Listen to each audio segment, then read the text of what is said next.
very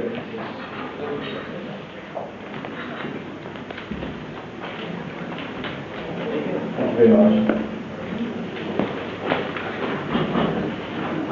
Good afternoon, everybody. Thank you all for coming. It's great to be here. I want to say a special thank you to Mike for inviting me. It's great to be here, Mike. I was doing a talk this morning in Worthing, which is my hometown, with another group who are organising an event there for parents. And I want to say a special thanks to Mike for liaising with the team down in Worthing so that I could be speaking there this morning and speaking here this afternoon. And also to see how you can use or turn that specialist interest into maybe a job opportunity or a business opportunity. And I would say to any young person, if I was 20 years younger, I would say to myself to actually think about my interest in cars or whatever and see how I can develop a career or a job or a business related to that interest. Because, you see, one thing that used to happen to me when I had an interest in cars is my parents' friends would speak to me and ask me, what is your recommendation? I need a people carrier. What do you recommend? And also in 1997, my parents needed to replace their old Ford Orion with another second-hand car. And I had quite a bit of knowledge that was useful to them, and I recommended Peugeots as good driver's cars. So they bought Peugeot 405, and ever since then, they've only ever had Peugeots. So my specialist knowledge was useful to them. By the way, I don't have a great deal of knowledge about cars now. That's been, I'm afraid, other things have taken over. As a matter of fact, my knowledge of my interest in cars waned when I realised when I was about 17, 18, how difficult it was to drive one. But despite the fact that I was a rather late learner, I actually drove to Horsham for the first time today. Oh, lovely.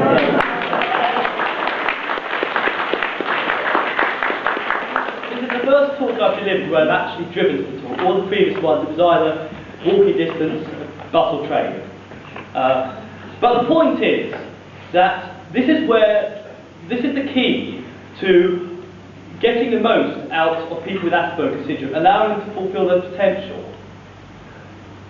Identifying what their specialist interests are and encouraging in those interests, encouraging them to learn more and to see how they can channel that interest into a job opportunity or career or business.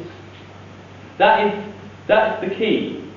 If you think about it this way, if you had someone who's really had a big specialist interest in medicine, that person would make the perfect doctor because they'd be literally driven by the job, driven by the things that they need to learn to do their job. If literally they're thinking medical issues in their mind all the time and trying to maybe solve problems, work out how to find a solution to this or that, and that person was a doctor, they'd be the best doctor you can imagine because they'd be literally driven by the work they were doing. They wouldn't be in a situation where they're really interested in what's in on EastEnders and all that sort of thing, and just having to do their medical research or work. The medical research would be their life and their hobby as well as their work. And similarly, if you had someone who had a great obsession or great specialist interest with the law and legal affairs, maybe there's someone who's so concerned about legal issues that they don't want to be caught out, and that person was a lawyer, you had the best lawyer you had, because they would literally be driven into reading their law books. They wouldn't really care about watching the soaps and all that sort of thing when they get home from work. They want to delve into their law books. They want to learn more and more and more. And people with Asperger's Syndrome are often like that. And you need to position them in places where they can use their expertise and maximise their skills, knowledge and abilities in these areas. Because people with Asperger's Syndrome, if you put them in the right position, they can be the perfect person to work with, the perfect employee, or the perfect businessman. And one thing that is very important, and this is a concept that I have only come to learn relatively recently, and that is, it is not difficult to be an expert in something. It's not difficult. To be an expert in a particular subject, all you need is to basically know a little bit more than the average person knows about that, and then to be able to apply it and teach it. To give you one example, I play guitar, and in the last year I've been doing quite a few live gigs. Now, when I go into these various places where I do these gigs, social skills that are deemed to be necessary for you to be promoted. So, despite the fact they may have many great talents and abilities that be a great asset to the company, they're not able to get into the position where they can use those things because they have to climb certain hurdles, which because of their condition means that they're not going to be able to climb or they're going to have great difficulty. By the way, on the matter of social issues, social skills, there are solutions, there are ways you can teach someone with Asperger's Syndrome to succeed socially. I haven't got time to go into it today, but it's something I've learned and it's a big topic for me. But the point of this is, there's many cases where we might need to allow people with Asperger's Syndrome to bypass certain hurdles and almost adjust the jobs, almost create jobs especially for them, so we can find a job that maximises their strength and they don't have to worry too much about their weaknesses. Because if you do that, you will make the most out of people, you will enable them to fulfil their potential in their job, in their life, in whatever situation we're talking about. So, and the other thing you've got to bear in mind is you shouldn't, when you meet someone with Asperger's Syndrome, treat them or assume that they are going to be incapable. That can often be the worst thing you can do. I had that experience in my career early on, that people got leaflets about Asperger's Syndrome. A lot of the managers think, well, we can't have this, we can't have that happening, so we better have to put Christopher into a corner, just give him an easy job, and basically just make sure nothing happens. But when you do that, you are not even giving the person a chance to succeed, because you're saying they're incapable before they even have a chance to prove themselves. No. Assume that they can do everything, assume that everything's going to be okay, but be prepared to make provisions and make adjustments when they become necessary. And there are all kinds of things, all kinds of situations where that can happen, and it's going to be different for each person. Not everyone with a condition is the same, and you may think, well, that's silly, that's stupid, why does he need this help here, why does he need this allowance?